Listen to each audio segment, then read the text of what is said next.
Grandes homens tenho visto em santos, sábios e ateus, mas somente em Jesus Cristo vejo a grandeza de Deus.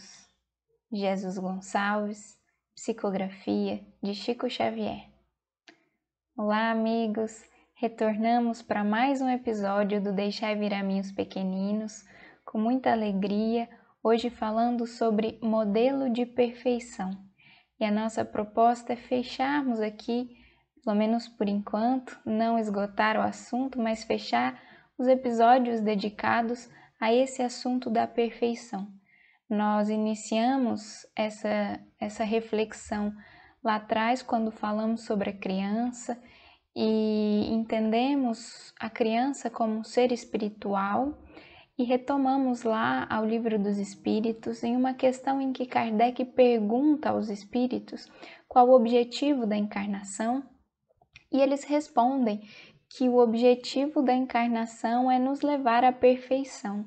Então, desde então, a gente vem refletindo, buscando entender o que é a perfeição, compreender melhor e como é que a gente faz essa caminhada, uma vez que perfeição parece para nós um assunto assim muito distante. Claro, a gente relembra que é uma perfeição relativa, possível a nós criaturas, que é diferente da perfeição de Deus, que é o nosso Pai, Criador. Mas então a gente veio falando sobre isso e no último episódio nós falamos um pouquinho, relembramos, uma fala de Jesus mesmo no Evangelho, em que ele nos convida também a essa perfeição, quando ele diz: sede perfeitos, como perfeito é o vosso Pai.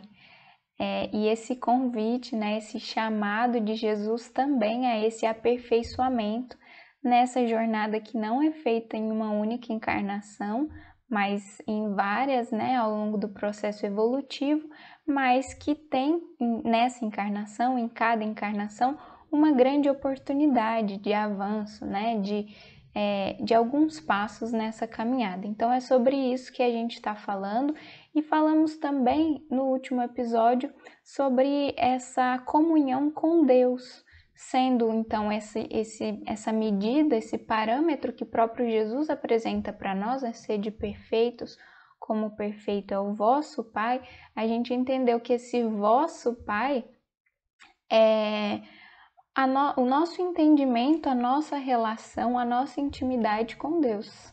A partir desse entendimento da lei divina, a gente é capaz então de orientar a nossa caminhada para esse para essa perfeição que a gente já é capaz de alcançar, passo a passo.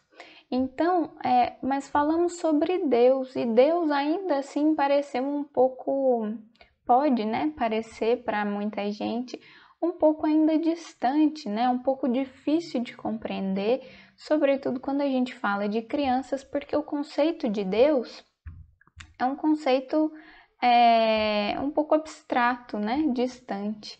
E aí, como é que a lei divina, como é que essa grande pedagogia do alto faz ou trabalhou para nos apresentar melhor esse caminho de perfeição? Trouxe até nós um modelo, que é Jesus.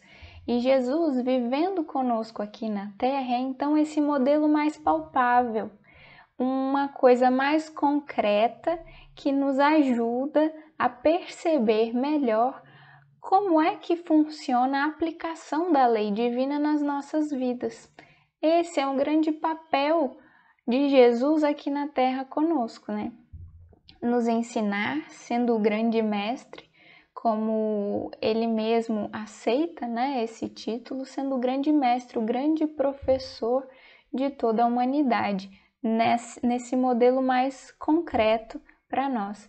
E isso é muito importante, sobretudo quando a gente fala das crianças, da educação, principalmente das crianças menores, que estão ainda mais nesse entendimento concreto mesmo, Elas ainda não conseguem essa abstração que nós adultos já temos para entender determinadas coisas, e ainda compreendem o mundo mais nessa concretude. Então, por isso é muito importante a gente pensar sobre isso e discutir sobre isso, né? Então, nós vamos falar um pouquinho sobre esse modelo de Jesus e de onde a gente parte, né? Da questão 625 do Livro dos Espíritos, talvez uma das questões mais conhecidas, quando Kardec pergunta exatamente qual o tipo mais perfeito que Deus tem oferecido ao homem para lhe servir de guia e modelo. E é interessante já a construção que Kardec faz da pergunta, né? Ele já parte aqui de um princípio de que Deus é bom e misericordioso. Se Ele quer, né? Se Ele almeja que os seus filhos avancem na criação, não nos deixaria ao léu sem nenhuma condução, né? Só por nós mesmos. A evolução seria bem mais desafiadora, né? Bem mais difícil se a gente não tivesse um norte, se a gente não tivesse uma orientação que pudesse balizar os nossos passos, que pudesse nos orientar, enfim. Então ele já parte disso, perguntando qual é o tipo mais perfeito que Deus tem oferecido. Ou seja, Deus oferece, né?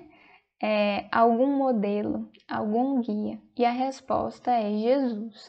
Então Kardec comenta essa resposta dizendo: para o homem, Jesus constitui o tipo da perfeição moral a que a humanidade pode aspirar na Terra. Lembra que a gente falava lá no primeiro episódio sobre educação moral? Exatamente, então é sobre isso que a gente está falando, é a mesma coisa. Jesus é então esse modelo da perfeição moral, por isso ele é o grande mestre das nossas vidas. Ele que é o modelo, o guia, né, a nos orientar para aquela educação que é a que a gente falava desde o início, que é a nossa proposta aqui nessa série. Por isso ele diz perfeição moral a que a humanidade pode aspirar aqui na Terra, né? É esse propósito da nossa encarnação aqui. Deus nos oferece, ele continua no comentário, como o mais perfeito modelo, e a doutrina que ensinou é a expressão mais pura da lei do Senhor, porque sendo ele o mais puro de quantos têm aparecido na terra, o Espírito Divino o animava. Então Jesus ele é um modelo, ele é para aquele para o qual a gente pode olhar e perceber como é a lei aplicada, a lei vivida, mas ele também é o guia, né? Aquele que orienta, que vai à frente, que mostra os caminhos. Mas é interessante que aqui Kardec comenta, né? Que ele, sendo ele o mais puro de quantos têm aparecido na Terra, o Espírito Divino o animava. Lembra que a gente falava da perfeição condicionada a esse conhecimento de Deus? Jesus, no seu degrau evolutivo, já como um espírito puro, tem uma comunhão com Deus, com o Criador, que a gente não consegue muito compreender ainda, mas é muito íntima. Por isso ele diz, o Espírito Divino o animava. Sendo essa comunhão tão íntima, essa compreensão que Jesus tem de Deus, mais do que compreensão, né, esse sentimento, enfim, como ele mesmo vai resumir no Evangelho, eu e o Pai somos um, é tão profunda que todas as ações do Cristo, todas, sem exceção, desde o seu nascimento, refletem a lei divina, ou estão harmonizadas com a vontade de Deus. Isso é um espírito puro, né? O Espírito Divino o animava. Então, é interessante a gente perceber que, como a própria Trova diz, né, muitos espíritos passaram pela Terra nos mais diversos graus da evolução. E muitos deles tiveram tarefas muito nobres, puderam, né, viver aqui na Terra mais ou menos da lei divina. Mas somente o Cristo, somente Jesus, foi aquele espírito, por ser exatamente o espírito mais evoluído que já pisou aqui, que viveu integralmente a lei divina do início ao fim, desde o nascimento até deixar, né, o corpo físico, enfim. E nesse sentido, então, esse modelo de perfeição que ele nos apresenta não está restrito aos seus ensinamentos falados, aquilo que ele ensinou aos seus discípulos e que depois perdurou, né, e segue até hoje, grande parte, né, escrito ali nos evangelhos, não está restrito a isso, né? Os ensinamentos de Jesus ou esse modelo de perfeição não é necessariamente o que ele fala, o que ele ensina, mas antes é a própria vida que fala por si, que fala muito mais do que só as palavras, né? Claro que as palavras também, mas é todo um conjunto da obra.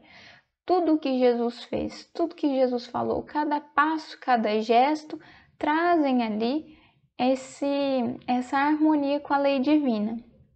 E é aí que a gente vai reconhecendo então Jesus como esse verdadeiro mestre, né? Por que a gente fala tanto sobre isso? Se o nosso objetivo é esse da perfeição, a gente precisa então de uma orientação, né? De um guia para nos ajudar na caminhada. E aí, como é que eu posso trabalhar a educação das crianças? Se eu tenho, né, do ponto de vista espiritual, esse modelo a seguir, como é que eu vou apresentá-lo sem conhecê-lo?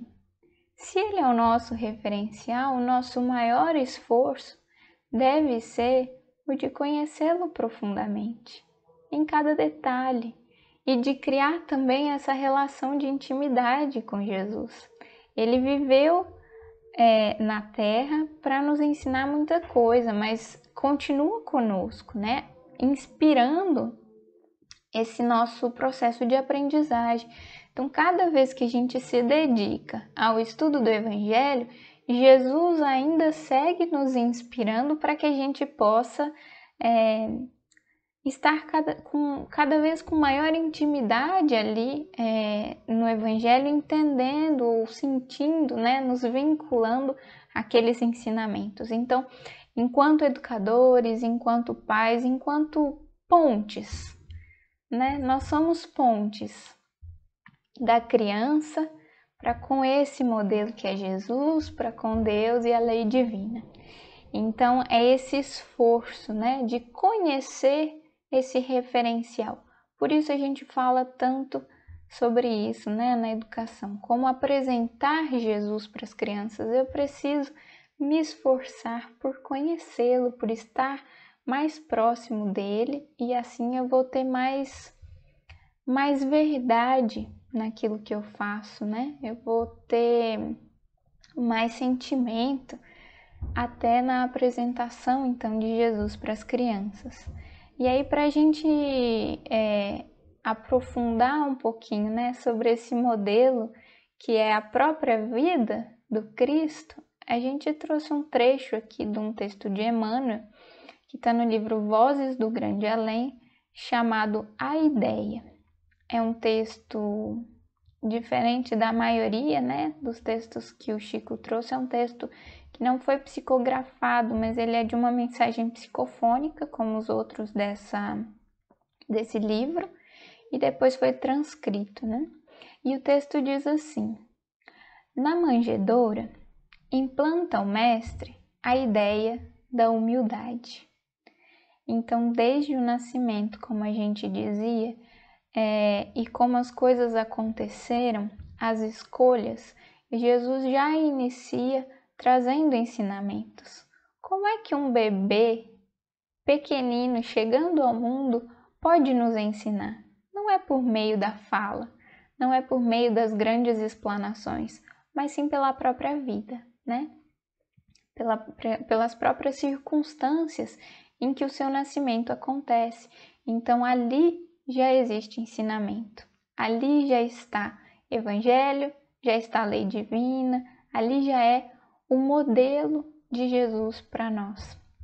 Então, na manjedoura, implanta o mestre a ideia da humildade.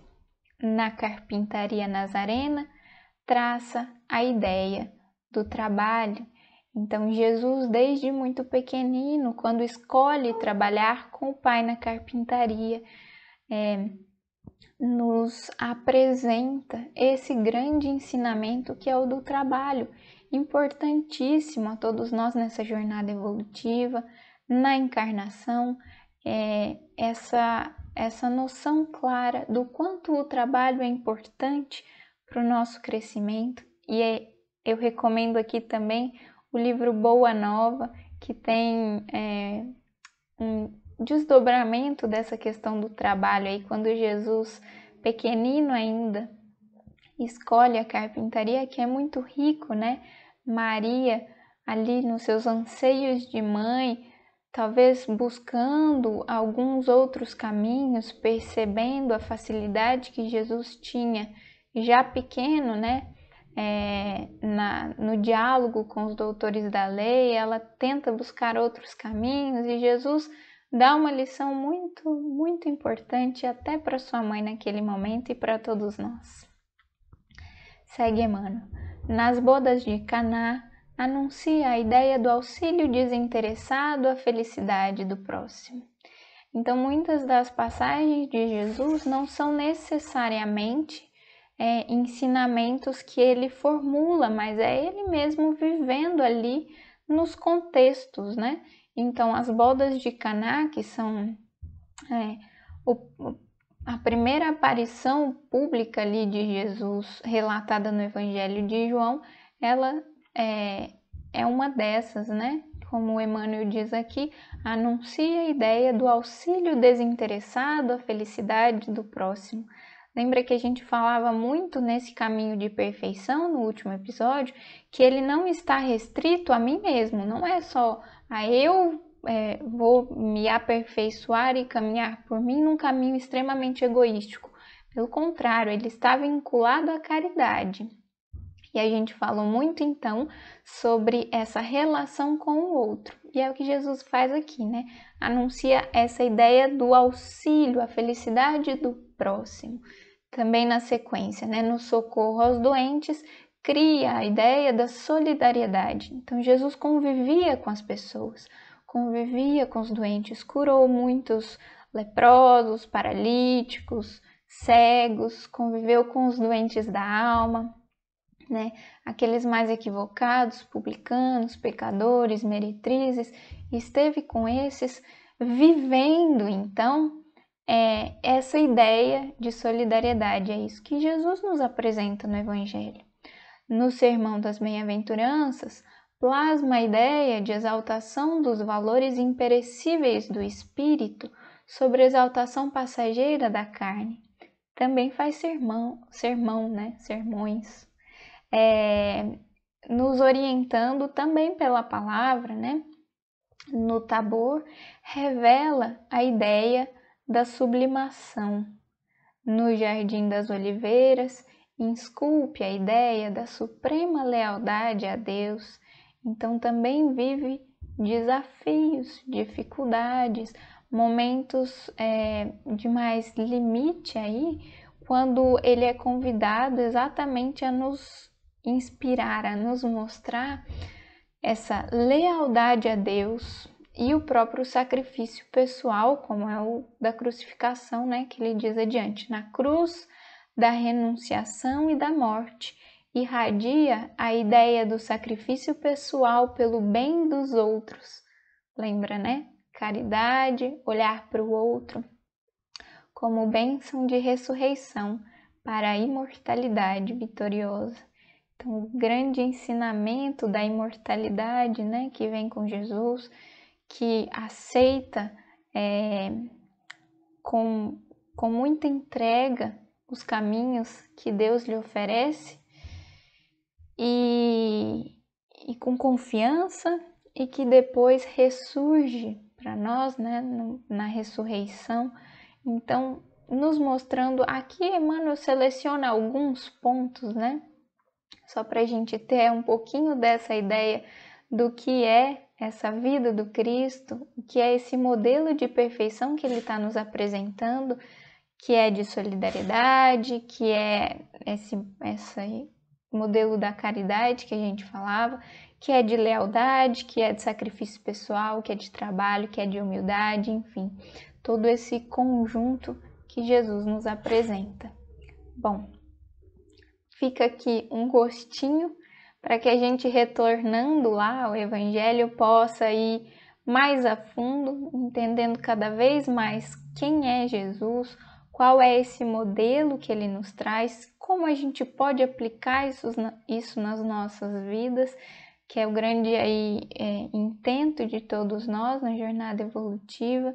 Então, que ele siga nos inspirando a todos, nos auxiliando nessa caminhada tanto de compreensão, de sentimento, como verdadeiramente de aplicação desse modelo, que ele já nos mostrou o quanto é possível vivenciar tudo isso na nossa própria vida, e que assim então também em rede, em cadeia, a gente siga propagando e apresentando, vivendo isso também para as crianças, para que elas também possam ter em Jesus esse grande referencial de perfeição. Um grande abraço a todos, fiquem com Deus e até o próximo episódio.